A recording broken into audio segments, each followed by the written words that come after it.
All right. Yeah, we're good to go. All right. A very, very good evening to you, sir. How are you doing? I'm doing great. Good, good, good, good, good. One more time, we want to appreciate all our friends that are joining in. Reach out to your friends and family.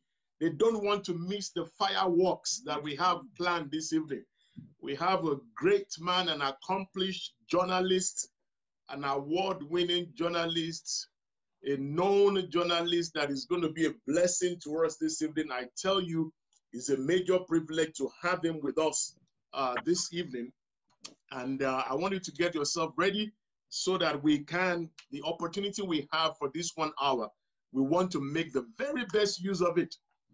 So, sir, you are welcome to Seasons. We want to appreciate you for being with us. And as we usually do when we get on Seasons, we like our guests to feel comfortable.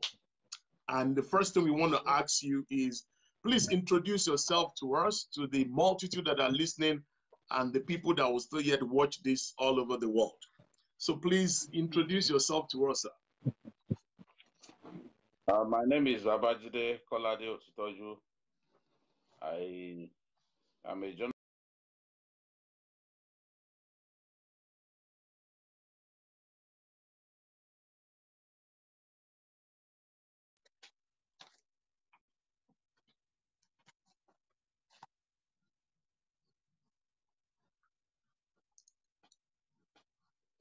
All right, I think with network issues, okay.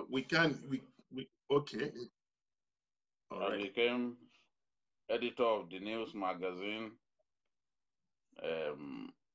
on October 4th, 2005. I left the news magazine as its editor on May 30, 2013, and then joined TVC News as its home news editor.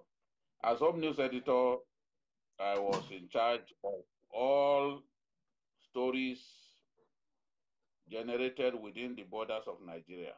Wow. Wow. And after 1.5 years as home news editor, the owners of TVC decided to start a Nigerian channel, a Nigerian news channel. Because before then, we had the international channel with the pay line through African Eyes, and then the entertainment channel. So they decided that the time was ripe to start a Nigerian news channel like Channels TV. Wow. And then that was put to bed on October 1st, 2014. Wow. And I became the head of the channel. So I started that channel, which is what you have today, TVC News. I started it from the scratch, recruited the staff, and we've been doing well since then. In November 2018, I was promoted to the rank of a director in the company, and my responsibility changed. I became the group controller, current and public affairs of the company, which put me in charge of content, political content, as well as revenue generating content in the company, what we call the revenue generating programs. So, and that is the job that I still do today. And we started the wave making journalist Hangout in 2014 as a way of preparing Nigerians for the 2015 election and getting them to be able to make informed choices by analyzing the politics of that time and talking about those who are likely to win, talking about those who deserve to win, and warning the voters about the tricks that politicians play in an election year as our own contribution to good governance and helping the voter to make informed choices.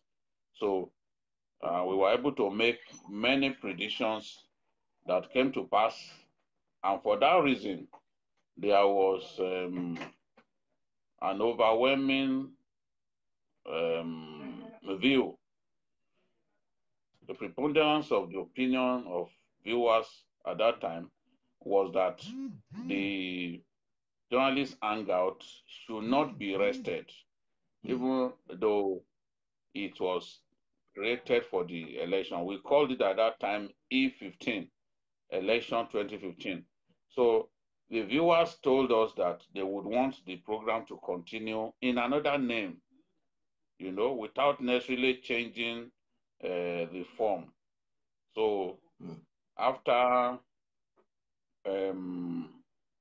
several meetings with the directors of the company and young people, young but brilliant people in the company, we decided to rename the program Journalist Hangout. Wow. The wish of our people to have the program continued was fulfilled, and that's where we are today. The program has made each and every one of us who takes part in it popular, and across the world, people trust us to discuss the problems of Nigeria in a very dispassionate and honest manner. And we are happy to be where we are, and we are happy to be so loved by Nigerians. And we do not take the love of Nigerians for granted. We want to continue to do that which pleases the Nigerian people. And we want to continue to do our work with the fear of God, because that is most important. Wow, wow, wow, wow. I must say, sir, that I actually got connected to you. It was last year when I flew in for the election, and the election was cancelled. I was very upset. I was very annoyed.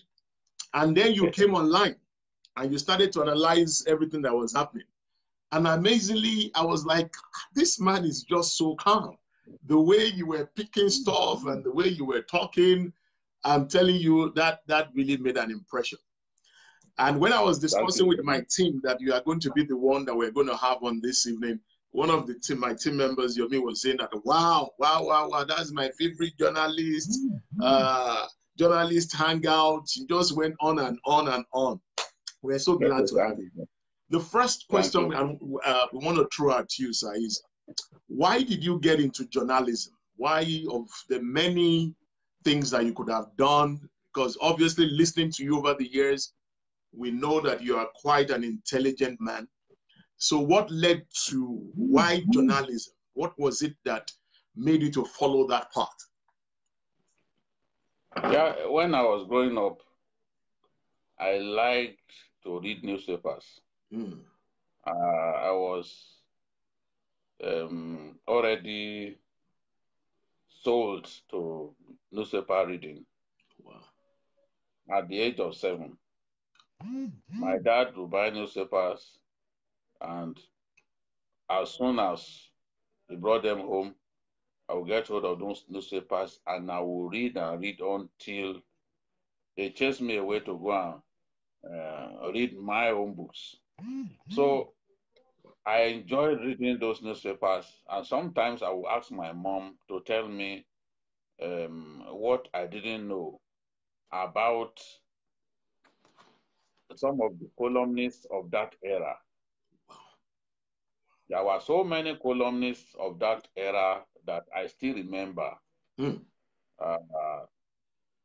I was in primary school reading the articles of those columnists, but I still remember many of them. Alfred Ilenri. Wow. Dan Ikunaye of Herald in those days, and the man they call Candido. Candido, the man behind the mask. Candido is the very influential cousin of President Buhari, the one they call Mama Ndaura. He was a columnist with the New Nigerian newspapers. Wow. He was a fantastic satirist. He had a very good style as a satirist.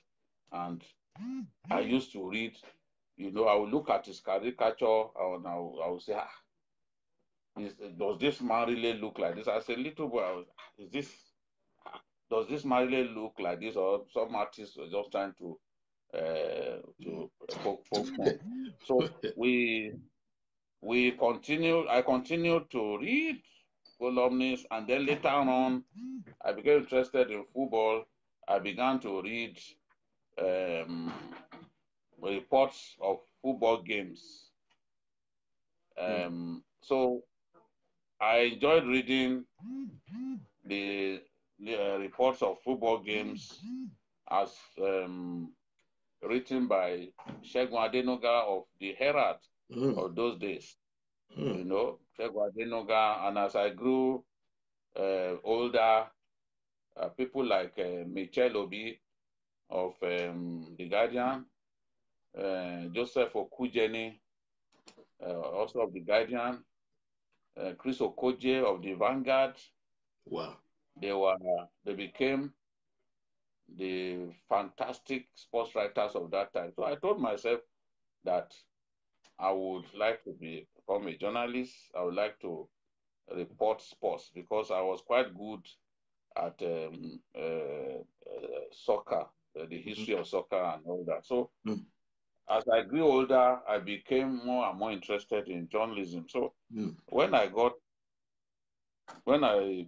to the university, I immediately joined a press club. Wow. At the University of Ilorin, the press club was Waves Press Club. And after 1 year, I became the editor of Waves Press Club.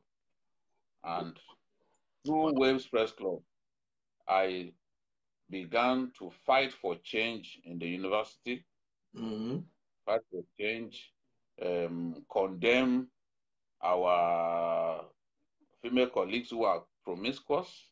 We will go and lay ambush at Kwara Hotel for them.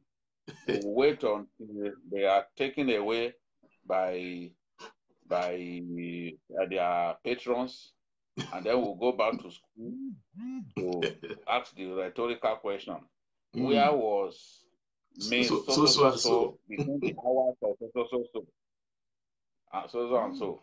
And then they will rush to my room to say, please, do not publish this. We know you are behind it. We know that you caught us red-handed, but please do not publish. We promise you we will not do it again. We promise you that from today we will become good girls. On some occasions, I will forgive. On some other occasions,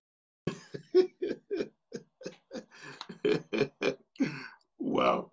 I'm putting that story on the Waves bulletin board.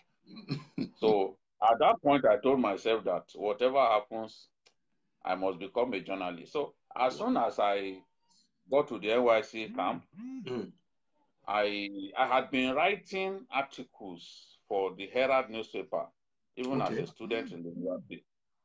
Accepted.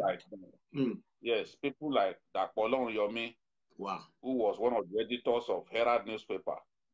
In my third year in the university, he was already receiving articles from me and publishing. His wife, Ladi Oloriyomi, was in charge of the arts page at the Herald newspaper in Ilorin, and I was already a regular contributor of poems and articles about arts for her page. I was already also contributing sports stories. So by the time I got to the NYC camp, I had begun to send stories because I was posted to Kaduna State to serve. So I then told myself that I needed to serve in a media house. So I was sending stories about events in the NYC camp. I was sending such stories to the Democrat newspaper. Mm. At that time, the editor of Democrat newspaper was Abba Kyari, who became the chief of staff to the president. Yes. Really? So, yes, I was sending stories to the editor. Wow. And they ran a few of my stories while I was in the NYSC camp. Wow. But my wish to be posted to a media house was not fulfilled. Mm. I was eventually posted to Kaduna Polytechnic to teach general studies. Wow. Wow. It hurt me at that time, but I told myself that I would do whatever it takes to become a journalist. So even as a general studies teacher during my youth service, I continued to contribute articles, to write stories about boxing, about football, and the rest. So by the time the youth service ended, and the Democrat newspaper, owned by the late Samuel Afuntua, who died some few weeks ago. Yes. Yes. He was the managing director and financier of the Democrat newspaper. By the time they were ready to recruit, and I brought my curtains to the interview panel, they just told me, no. We don't need to interview you. You are already employed. You are like a member of the family already. Wow. So I didn't do any interview. That was how I got the job. And when they were going to start the news magazine, you know, the editors of the news magazine used to be editors of African Concord. And then Abiola told them to apologize for publishing an article that embarrassed, in inverted commas, embarrassed the then military president, Ibrahim Babangida. And they said, no, we are not going to apologize. So they had to leave African Concord in anger, and then went on to start the news magazine. Wow. When they started the news, when they were recruiting for the news magazine, Dapo Yomi, who had known me from my school days as a contributor to Herald newspaper, you know, came for me. Wow. He said, Jide, you need to work with us. I didn't do an interview. I got into the news as the Akano correspondent. Wow. I also want to add that when I joined the Democrats, within 1.5 years, I became the chairman of his correspondent chapel. And I was, as a Yoruba boy, it was thought unthinkable that I would defeat an Hausa Fulani candidate for the post. Yes, I defeated Abu Shekara, who is a PAMSEC today in Sokoto State. I defeated him, and I became the chairman of the Democrat newspaper chapel. I was 25 years at that time, and I was also the youngest chairman of any NUJ chapter in northern Nigeria. Wow. So, but invariably, I had to join the news because I felt they were starting something new. And I trusted the people behind the news unflinchingly. So I joined the news, and I became the Akano correspondent, and I worked for the news until 2013. They took me out of Kano and made me editor of the evening paper, Nigeria's famous evening paper at that time, the PM News. And I was editor of PM News from January 15, 1999 to August 1, 2005. Wow. When I was promoted again, and I became the editor of the news magazine. I remained editor of the news magazine, and I rose to become the number 3 man in the company. Wow. And I left the news magazine on May 30, 2013, before I joined TVC. and I became TVC. an emergency broadcaster. It had never been my plan to become a broadcaster. A broadcaster. But fate willed. Fate willed that I will end up a broadcaster. And that's where I am today. Wow. I thank God exceedingly for bringing me here and making me much more famous than I could ever have been as a print journalist. We took many risks as print journalists, but TV brings greater fame, no doubt about it. But I would say I made much more sacrifices for Nigeria as a print journalist. Print journalist. All right, sir. Wow, what a! I mean, we are just enjoying ourselves this evening. Many people are joining us. If you have just joined us, we want to welcome you. You are welcome to such an enlightening session this evening. Don't go anywhere. Tell your friends about what is happening and let them also come and glean from this amazing mind. The next thing we want to ask you, sir, is the Nigerian story.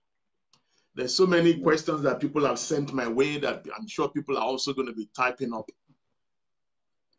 From the time we gained independence to where we are now, you've been just right in the thick of things as touching news. I'm sure that, I mean, you've entered into several corridors. You've been privy to print many standout as a print journalist, many standout articles, been privy to so many things. And what we want to ask you as we kick off this next set of very deep questions is the Nigerian question and Nigerian potentials. Are we where we're supposed to be, and why not? Well, I would say we are so far away from where we should be. If we look at, we'll go down memory lane, bearing Nigeria history in mind. Just after independence, we were in the class of Brazil, Singapore, Malaysia, and India, and several other countries of that class. Some of the countries that make the what you call BRIC these days, they were countries that Nigeria were on the same pedestal with. But today, everyone appears to have left Nigeria behind. When you look at our country, you see a country that is suffering from failed leadership. You see a country that is difficult for you to publicly proclaim your pride in it. Starting with our airport, you're coming into Nigeria. What you begin to see will put you to shame. I'm happy that the former governor of Lagos State decided to put an end to one of the things that used to give us shame, the road leading to the airport. To the airport, yeah. That road has been constructed, yes. Yeah. The gateway, the major gateway to our country, is being constructed now. It's walled on both sides. It's looking like something of international standard. But that is just one of the things that will naturally put you to shame when you come into our country. Then from the airport, the services available, the quality of service, the way people begin to ask you for money as soon as you set your foot on our country, you then begin to wonder, what's going on? What's going on? You see smaller countries. You look at their airports, you tell yourself, what's going on here? Look at Ghana, for example, see what they've done with their airport. Because when you are coming into a country, it leaves a lasting impression. Then harassment by security operatives and the rest. So many things are wrong. We've been privileged by God to have all kinds of mineral resources that could make a country great. But we've never been lucky with good leadership. Because you look at a country like Singapore, what is it that they have? We have what they do not have in abundance. The difference maker is the quality of leadership. Nigerian leaders are extremely, extremely selfish. They think about themselves alone. They do not think about the country. Someone once told me, someone who was in the Senate once told me that, look, Nigeria is a buffet. It is at a buffet that you see people who are truly greedy. People fill their plates with food that they will never be able to finish eating. So that was his metaphor for Nigeria, that everyone simply wants to eat the national cake, demonstrating their gluttonous tendencies in the process. No one truly loves the country amongst these leaders.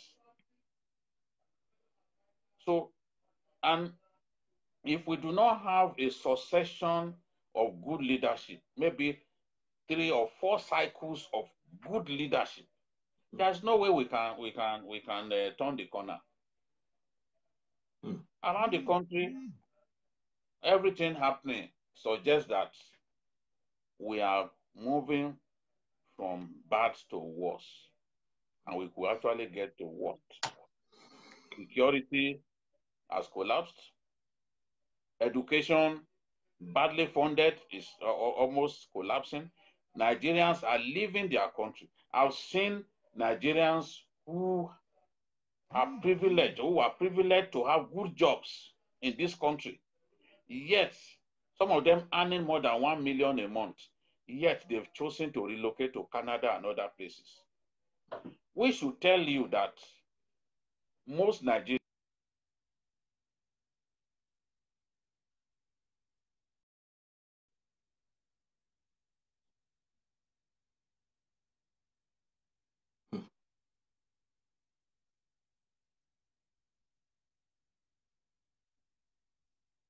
to will to our people is 5,375 megawatts. Yet, this is a country that has the capacity to generate 12,000 megawatts. But we've been only able to serve our people 5,373 megawatts. If we try to go beyond that, we will suffer system failure. Why? Because of years of neglect of transmission lines. So the transmission lines cannot evacuate the quantum of electricity that our power plants have the capacity to generate. Then you look at a country like South Africa. South Africa generates and wields in excess of 40,000 megawatts, relying on coal. Brazil, that used to be on the same level with Nigeria in the 60s, just after independence. Brazil is capable of generating more than 100,000 megawatts, relying exceedingly on hydro. We have water wasting away in our country. We can come up with many hydro plants, but we are relying on thermal stations. We are relying on many dilapidated. Yeah, some of them are. Look at Kainji, for example, with an installed capacity of 700 megawatts. It can barely do half of that now. We are relying on thermal stations. We have just 3 hydro plants now. Kainji, Jeba, and Shiroro. And what can that give us? So many Nigerians, it's difficult to do business in our country because you won't get regular electricity supply. Many people have gone to Ghana. Why are Nigerian businesses thriving in other African countries? It's because the conditions precedent for success of businesses are just not here. They are just not here. When you see the other day, the late Olowude, who was the vice chairman of IGI, he went to Ghana. And within 1 year, IGI was so successful that Olowude asked for another license to start a new insurance company. Nigerians are go-getters. Nigerians are very hardworking. Nigerians are creative. You can see what is happening. Extremely. You can see what is, yes, you can see what is happening now in Kenya. Kenyans are worried that Nigerian banks are taking over their country. After Access Bank bought one of the biggest banks in Kenya, Nigerian banks taking over our country, taking over our banks. That's to tell you that the can-do spirit of the Nigerian, if it is aligned with good leadership, we will go very far. But we've never been lucky with good leaders. We've never been lucky with good leaders. So that's why I say we are not where we ought to be. I can give so many examples covering different spheres of life, but we won't live here today. I know. That's why I merely use the example. You ask me, in terms of electricity supply, we are not where we should be. More than 45% of Nigerians don't enjoy electricity every day. Only about, let me say, more than half of Nigerians sleep in darkness every day. More than half, especially in the rural centers. They don't get electricity supply at all. The average electricity supply that Nigerians get these days is about 3,000 megawatts. What can we do with 3,000 megawatts? Just 3,000 megawatts. And most times, even the power plants are down. Last Saturday, about 7 power plants out of 27 were down, were not working, either due to gas constraints or other problems. So how can we make a headway as a country? Everyone wants a slice of the action. He wants to steal out of the country, out of the resources of the country. So we are blessed with resources, but not blessed with good leadership. That is the truth. Okay. You know, as you were talking, sir, I have one or two friends that are discos, yes. And when we discuss, I mean, as in that are really there in the power sector. I had one of them on the show some weeks ago, and they talk about the frustration that they obviously that they encounter in trying to do all that they can do, and then the frustration that comes, the regulations, all kinds of restrictions that hinder them from really running the business in the light of what they believe that they are able to do. You know, we have the Keja plant there, the Egbi plant,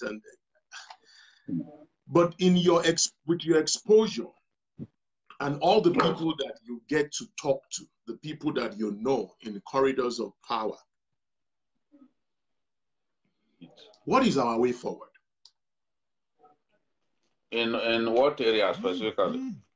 What is our way forward in leadership? Because I know from my readings and from my discourse, I know, for example, that you are, trying to find the way that I put it. I know that you are even close to the current president. And so in this light of leadership that we're talking about, and I was discussing with a friend the other day, we were having such a heated discussion that I've always said, even from my youth age to my university days, that our problem remains leadership, which is what you have cataloged now. And so the friend was arguing that, that even if I get there and I have some fantastic ideas that they see that perhaps I have and all that there are always elements within the system that they are just there to sabotage the system. Yes. That's what happens all the time.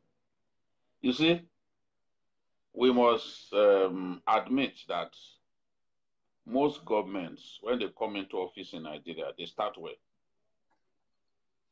Most governments start well. But the problem is, after a while, they begin to lose steam.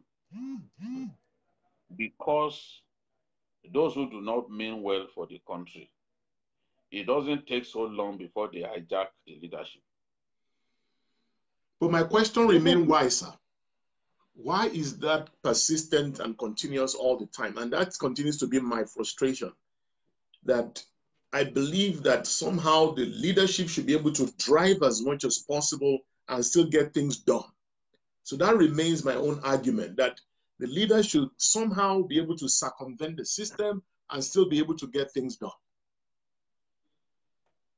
Yes, that's how I feel too. But if the leader has not got the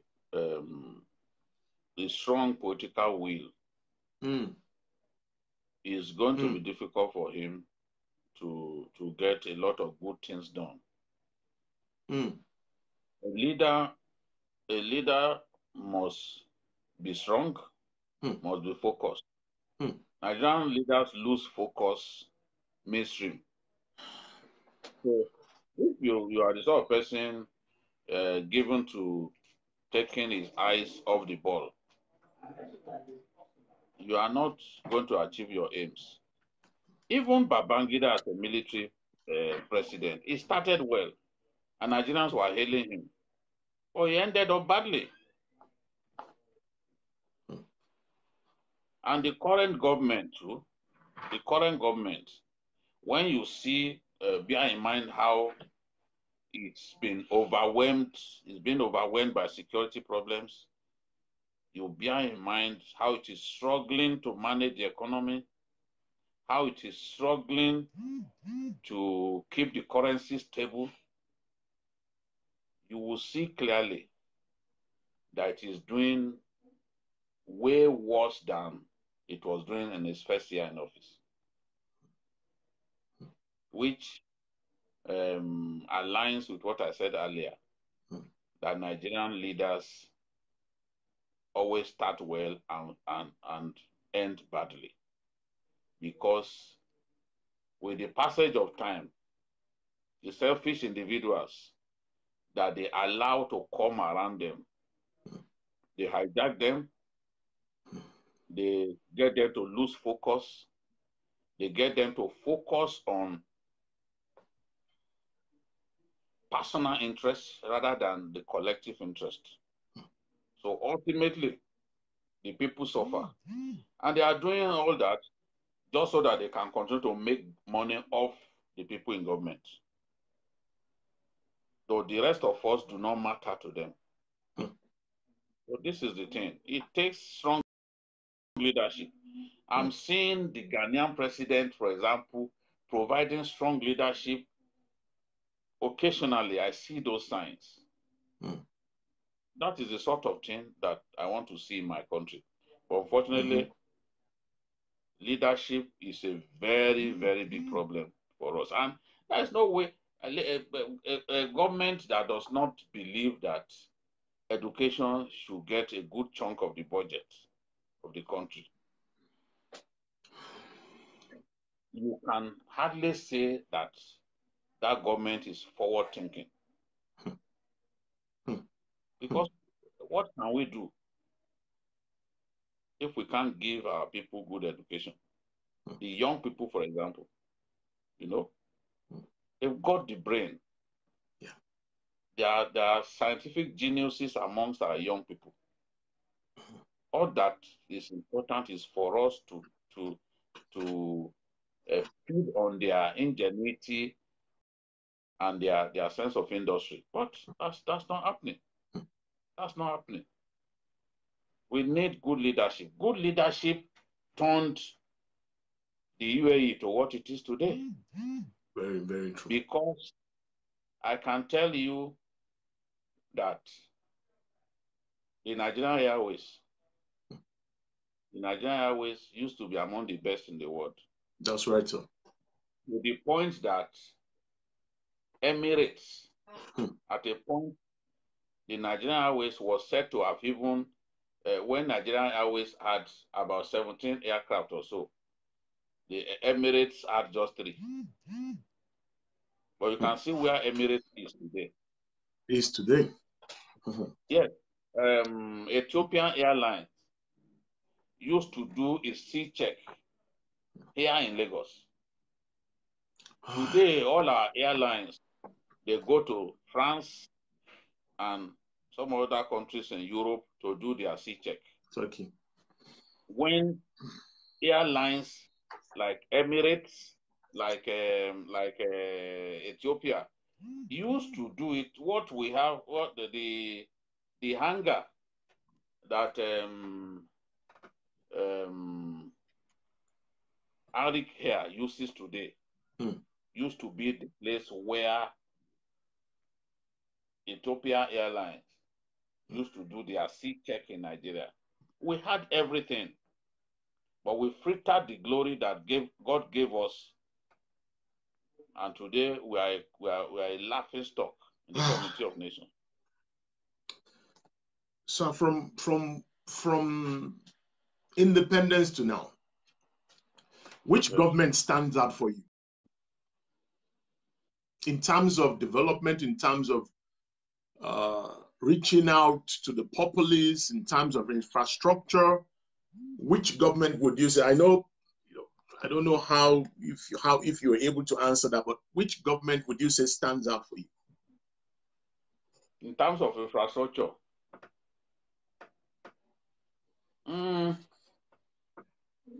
I think in terms of our infrastructure, Babajide did a good job. Wow. In terms of infrastructure, the Babajide regime did a good job. Wow. As bad as he was, yes, as bad as he was, Abacha also did well, not so well.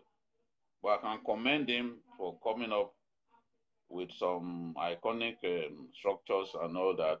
I'm kind of surprised, sir, because you are talking about military rulers here. You are not. You didn't even mention any of the democratic governments. Yes, wow. Because wow. No, even the National Assembly that they use, the Akpo legislative quarters that they eventually sold, these were things that the military handed over to them. The third mainland bridge here in Lagos is the military. The national hospitals, the biggest in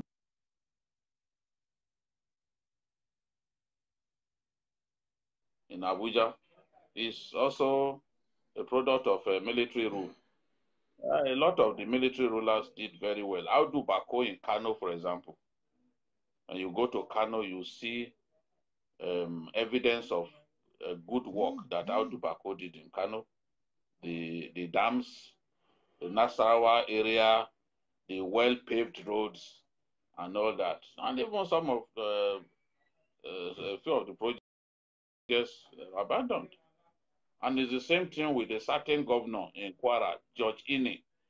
I'm happy that the president just honored George Ine with one of the rail stations. One of the train stations. Yes, because George Ine did a fantastic job in Kwara. I don't think there has been any governor that did so well in Kwara like George Agbazika Ine. He's dead now. Yeah. But when you look at, do you imagine that we can do another third mainland at this time? You know? Do you imagine that we can build another third mainland at this time? A lot of the it's not impossible. A lot of the things we can't build. We've not been able to build a refinery since 1999. During that period, do you know how many refineries the Saudis have built? Years back, refineries. We can't build a refinery since the advent of democratic rule. We've been buying, we've been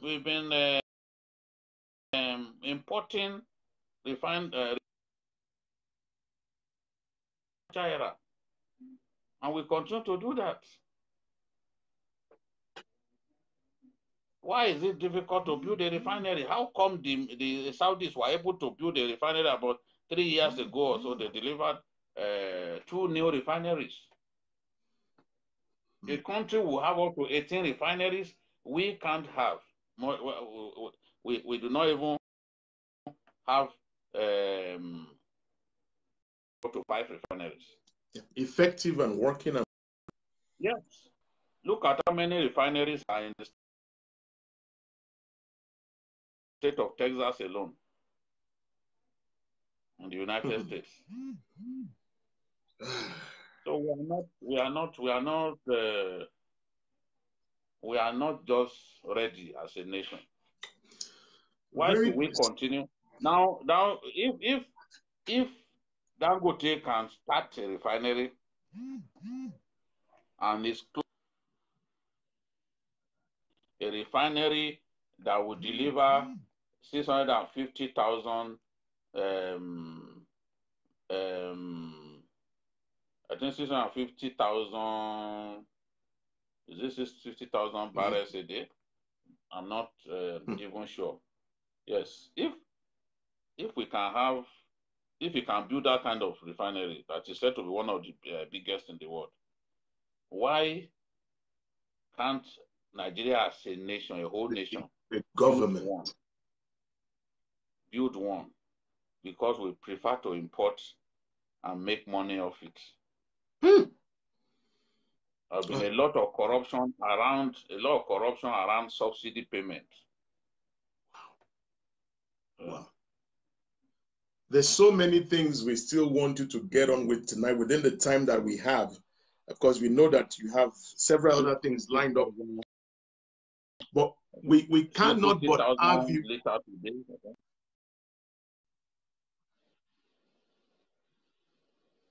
I think we. Wow. Wow. Wow. I mean, 60,000 liters a day. Can you hear me, sir? Nothing stops us. Yeah, I can hear you. All right, okay. We can have you with the grace that you have, with the scope of knowledge about national security and what have you. How are we faring with security? I mean, what has happened over these last few years has just been so, I mean, to use the word, beyond crazy. The amount of people that have been slaughtered, and we're wondering what is happening. Well, we are seeing a level of insecurity never before seen in the history of our country. Especially armed banditry. There are so many areas literally left ungoverned in our country. Zamfara State in the northwest, Sokoto, Kebbi, Katsina, Kaduna.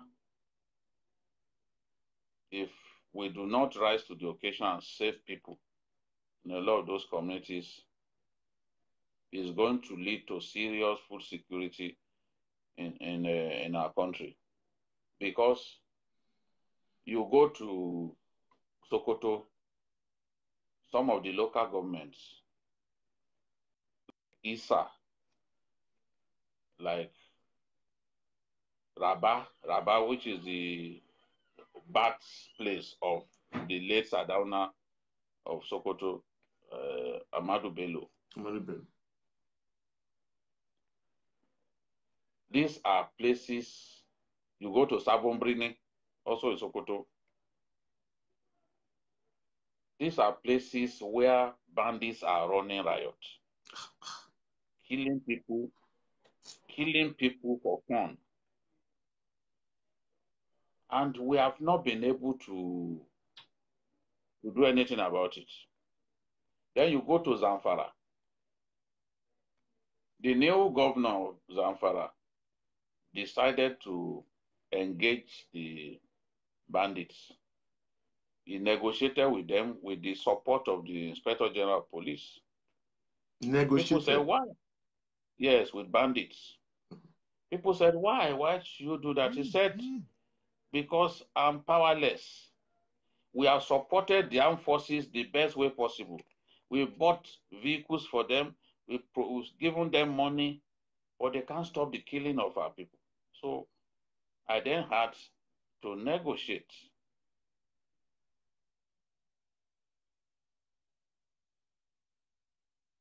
To kill our people in all of those places. Initially, people thought it was related to gold mining. I said at that time that it had nothing to do with gold, because there are local governments in Zamfara where there is not an ounce of gold, where they've not found a streak of gold, yet they kill people for fun there. I told them this has nothing to do with gold. And I've been proved right, because in spite of the ban on gold prospecting, they are still killing people. Now you go to Katsina, the home state of the president, at least 12 local governments. At least 12 local governments are being attacked by bandits. It got to a point that the district heads of those 12 local governments went to see the emir of Katsina and told him, look, we are going to abandon our towns because of insecurity. Just similar to what is happening in Borno State. Many of the emirs have fled their kingdoms and they are taking refuge in the state capital. So that is that. Kaduna banditry has become something that our people are forced to get used to. They are killing people, raping people, raping people's wives in their presence, stealing people's cattle. And you go to Niger. Niger State is where you have the headquarters of the Nigerian Air Force fighter jet, the Alpha jet. Their headquarters is in Kainji. But armed bandits are regularly terrorizing people in some local governments in Niger State, like Kaga, like even Shiroro. Shiroro, where we have the, yes, Shiroro, where we have the dam. Bandits are operating in broad daylight. Some of these bandits have kind of assumed ownership of some communities. And they operate with reckless abandon without any care in the world. When we get to Borno State, Boko Haram continues to kill people. They've now resorted to kidnapping our people, especially along the Maiduguri-Monguno highway. They kidnap our people, they kidnap soldiers, and then ask for ransom. And if you don't pay ransom quickly, they will execute the captives. It happened last week. They executed those caregivers. And because they wanted ransom, and nobody was forthcoming to negotiate with them. And the danger in negotiating with them is that once you give them money, they will have some more. They then go and buy sophisticated weapons in the black market with the ransom that you have paid. So and government is reluctant and get worse.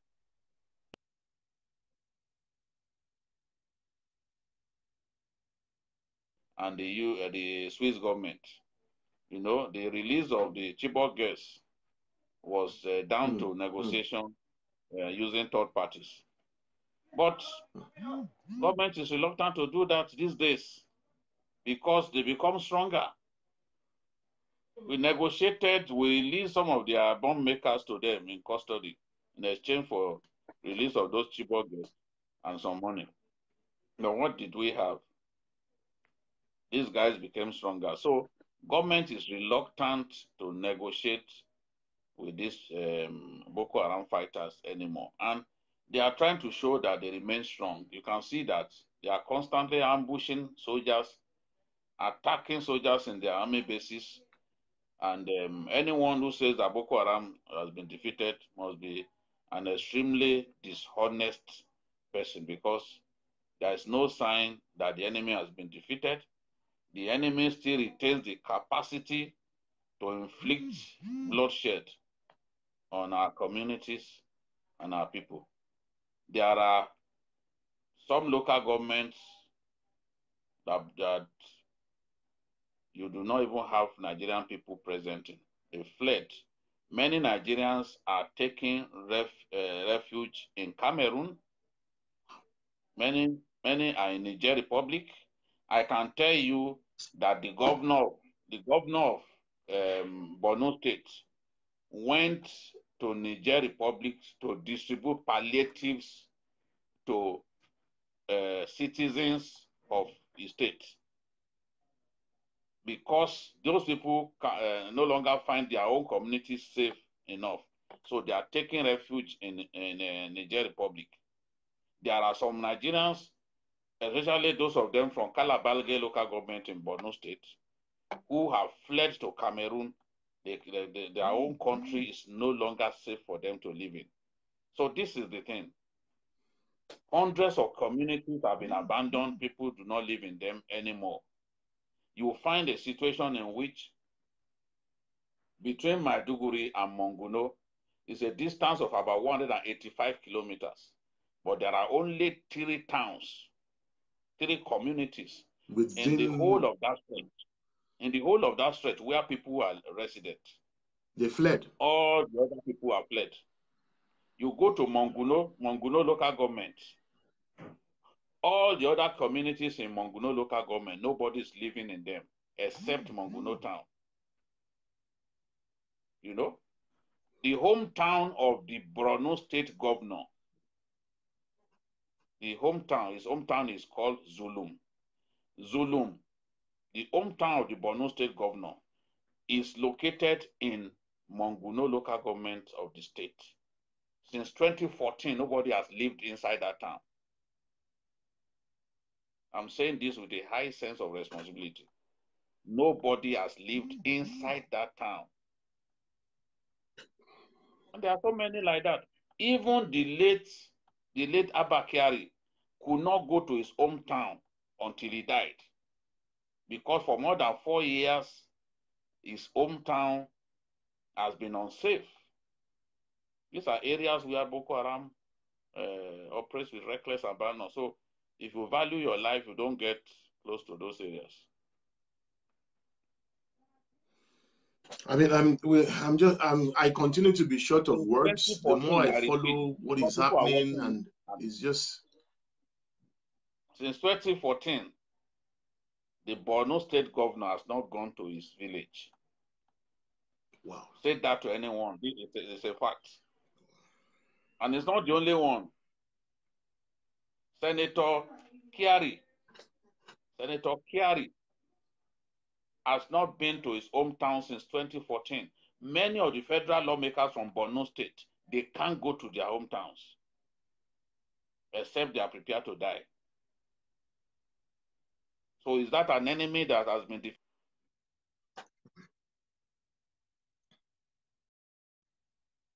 So how do those in the helms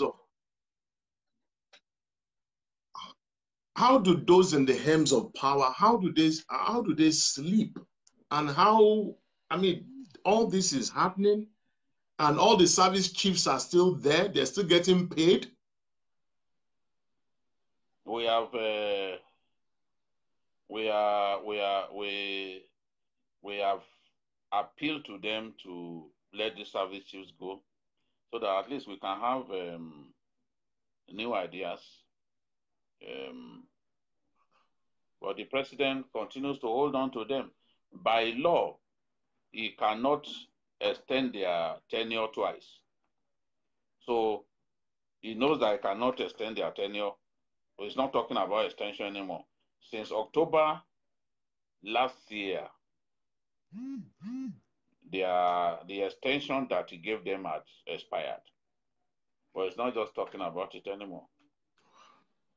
Nobody can explain why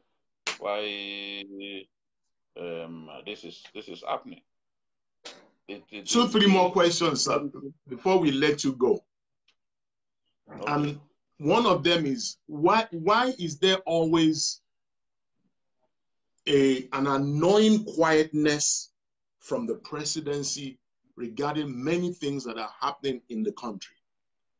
I just can't figure out, when things are happening, there is no constant report of the state of insecurity. This is what we are doing. This is how many people have been killed. How come there is no proper reporting of the state of the union? I just don't understand that. Then a lot of people are asking that they want you to talk about NDDC. How come there is a perpetual silence to all these things?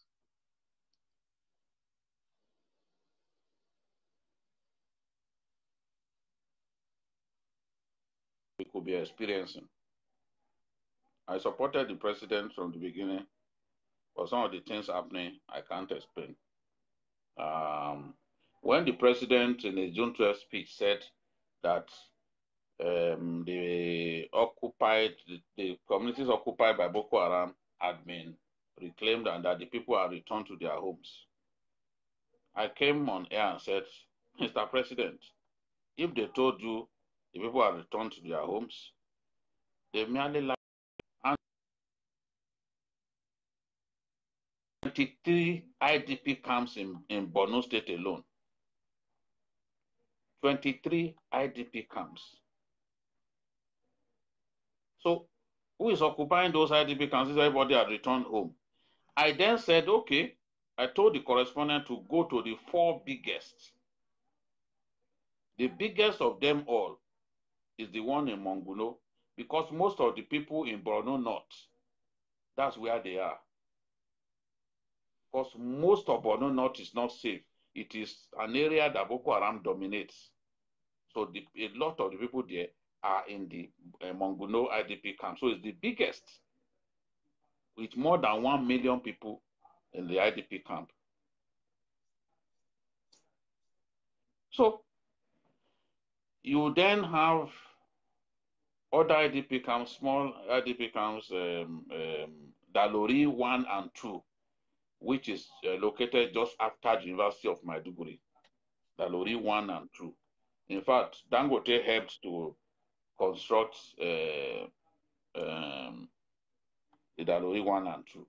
There are people, so many people in Dalori 1 and 2.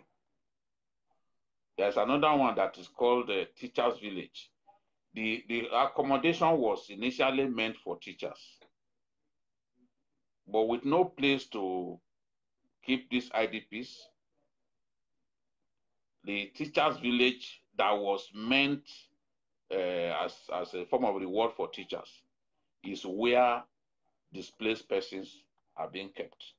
Anyone listening to me who is familiar with Borno State will know where all of these places are. So how can people be in IDP camps? We still have up to 23 IDP camps in Borno State alone, and the president announced that people had left for their homes.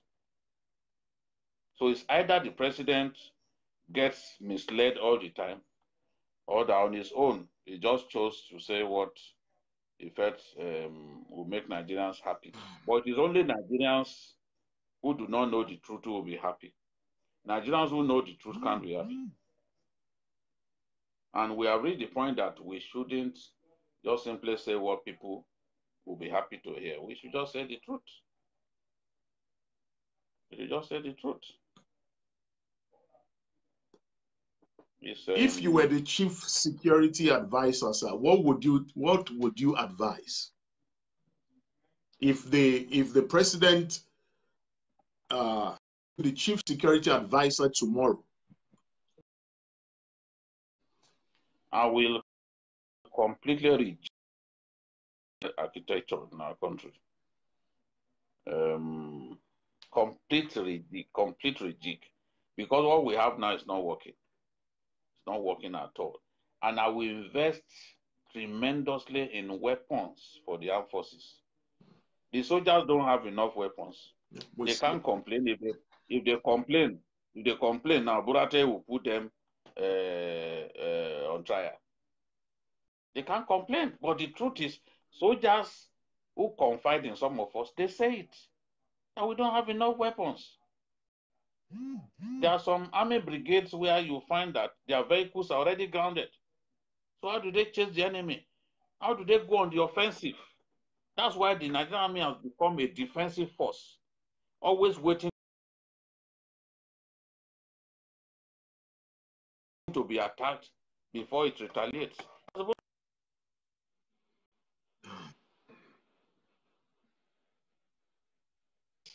And we invest heavily on equipment because we never knew a day like this would come. We were not investing on the army, on the armed forces for years. But now war has buy weapons to do this, to do that.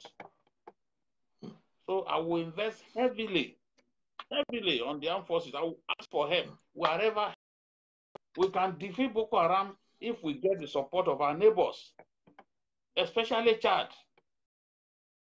Of the achievements, they are jealous. Chad did an excellent job the other day, but we are jealous. They were the ones encouraging the terrorists. Oh, that used as refuge for the terrorists. How about our own country? Are they not here? Present in our country?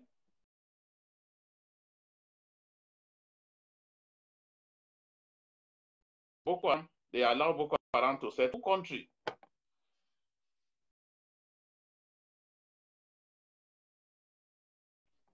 Did they not occupy 17 local governments in Borno?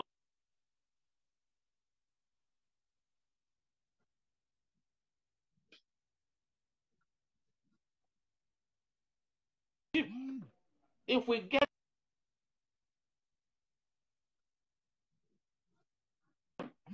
they are not spirits.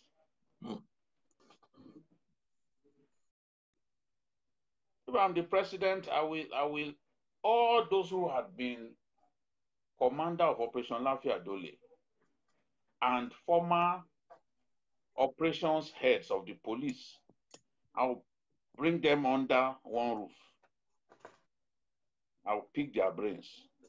Gentlemen, what is the way forward? What do we do? There's no way that all of those people will not be able to come up. There's just no way. They've seen it before. They've seen it all. We are just not doing the right thing. Everybody is chasing money. More questions for me? Can you hear me, sir? Yeah, questions. People are asking that they want you to talk. I mean, people are the disgrace that is happening with NDDC. Well, the truth is, when they decided that the Minister of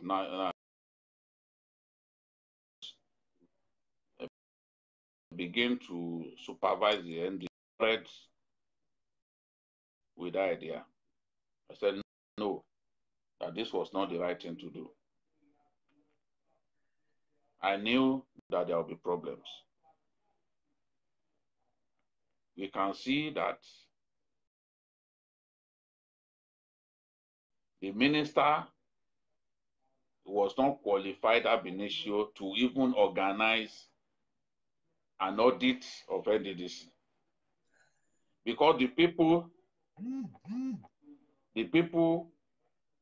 who are supposed to reform the place were the same people taking money out of the place. At the point when they were being investigated by the National Assembly, in 6 weeks, they still managed to take 19 billion out of the place. Are those ones reformers? And no checks and balances? People are just reckless. There's a lot of impunity. And people want to take money. They do it like their life depends on it. I mean, how can the National Assembly be investigating you? And during that period, you still had the cheek to take 19 billion out of the same NDDC. And you claim that you came to do a forensic audit, you came to reform the place. Yet you are trying to outdo the last management committee. And you can see the game that the minister has been playing. Oh, majority of you lawmakers are the beneficiaries. These are just diversionary tactics. Defend the allegations. The same way that Ngige refused to defend, answer the questions put to him. And all of this is happening because there's no effective supervision. What they have done, the presidency had warned them that they should not even be sacking boards. But they are going ahead to do it and nobody is punishing anybody. People just believe that they can get away with impunity.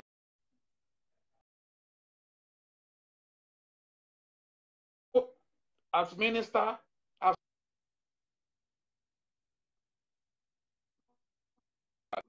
once they throw some information into the air, that Nigerians will be clutching at it, and the real situation, people will not be talking about that one anymore. So people are talking about the fact, oh, National Assembly, they too, they've taken contract. Is that the reason to loot? You must first defend yourself. Once you have defended yourself, then you can talk about other people. That's the way I see it. NDDC has become a cesspool of corruption. And it is not the Ministry of Niger Delta that will reform it. They too are so neck deep in the corruption to be capable of doing any form of reform. No, you should not even saddle them with the, if you want to get one of the international firms, independent international firms, let them do it. You don't saddle a minister who is neck deep in the whole thing, the job of auditing. They're not going to do a good job. I'm going to do a good job. Get an international audit firm. Let them come and do it. If we too will be comfortable that they will do a dispassionate work. But the truth is, so it's not enough.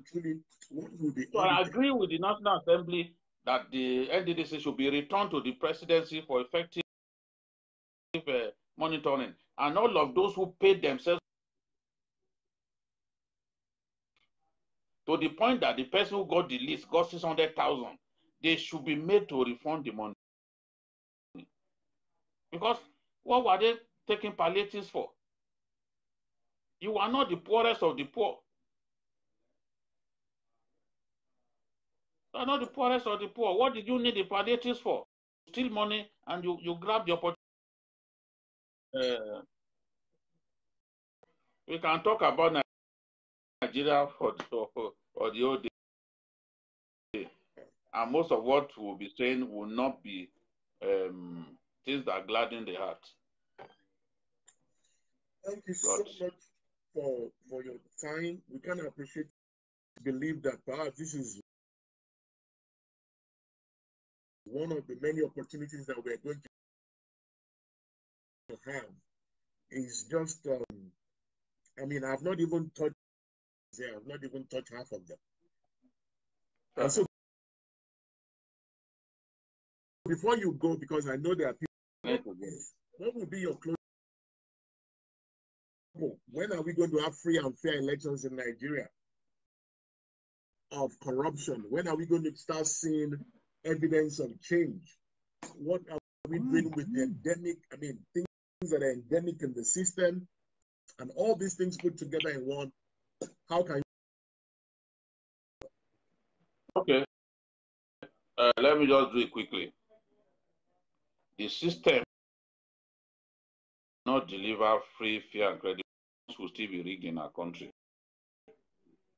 The current ruling class cannot guarantee good leadership for our country. See how we can get good leadership out of the current crop of leaders. They are way too selfish to think about you and me. They think about themselves alone. Completely and anybody who emphasizes self must be selfish. So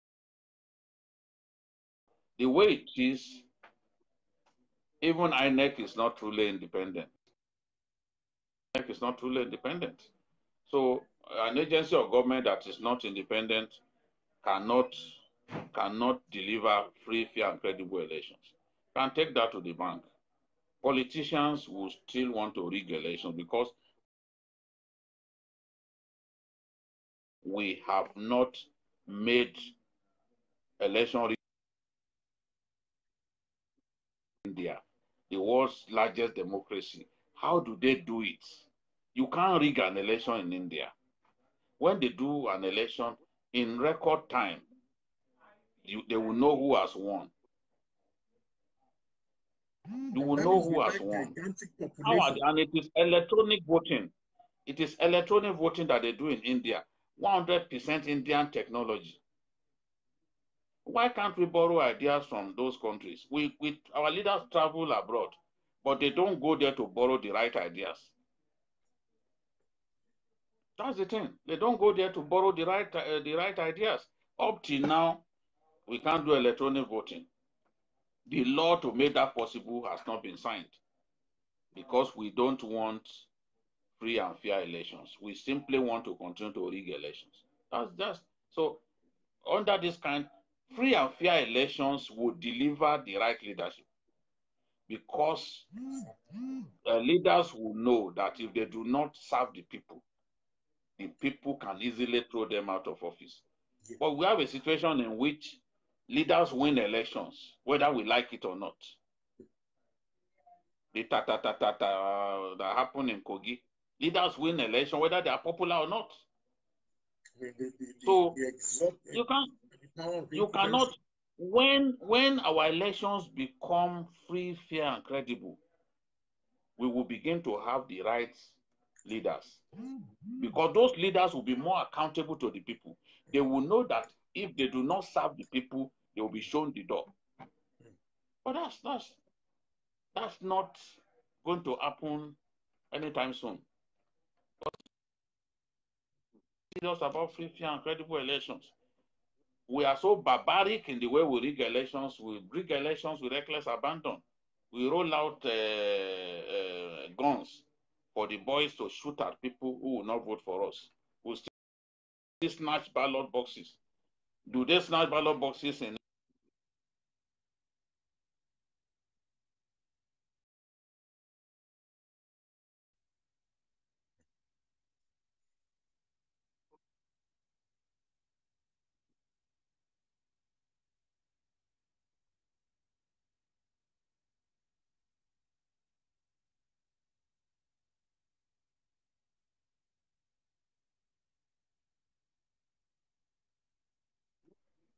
ANC lost elections there and they accepted their fate. In some places, we will not agree to lose election in our country. So that is the thing. We are not ready. We're just not ready. Thank you so much. Thank you so much. But we are not ready for free and fair elections. Wow. Not ready. Wow. When we are ready, we will come up with the structures and the technology that will ensure that no one can rig an election in our country. We will go to South Africa and find out how they manage to do it, that you can't rig an election.